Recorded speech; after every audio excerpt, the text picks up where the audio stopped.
Atlantic মহাসাগরের পারে দাঁড়িয়ে নবীর সাহাবী উকবা ইবনে নাফে বলছে যে, হে এলাকাবাসী, তোমরা বলো এই সাগরের ওই পারে আর মানুষ আছেন? তখন জনবাসী, এলাকাবাসী বলছে, ওই সাগর তো অথই সাগর, আমাদের পূর্বপুরুষ থেকে কারো জানা মতে এই সাগরের ওই পারে মাটিও নাই, মানুষ তো ফরক হবে, এ তো অথই সাগর, এর কোনো কুল কিনারা নাই।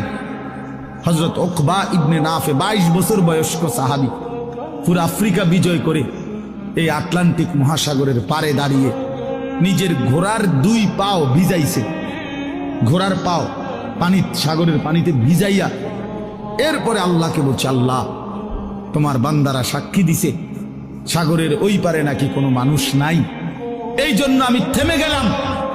যদি খোদার কসম মাওলা একজন লোক বলতো ওই পারে একজন মানুষ আছে, আমি আল্লাহর কসম রব এই ঘোড়া নামায় দিতাম, ওই লোকটার কাছেও কালেমার দাওয়াত পৌঁছাইত। একজনের জন্য আমি সাগর পাড়ি দিতে রাজি আছি, কিন্তু কেউ তো বলে না আর কোনো লোক নাই, এজন্য থেমে গেলাম। এই ছিল জিন্দেগি।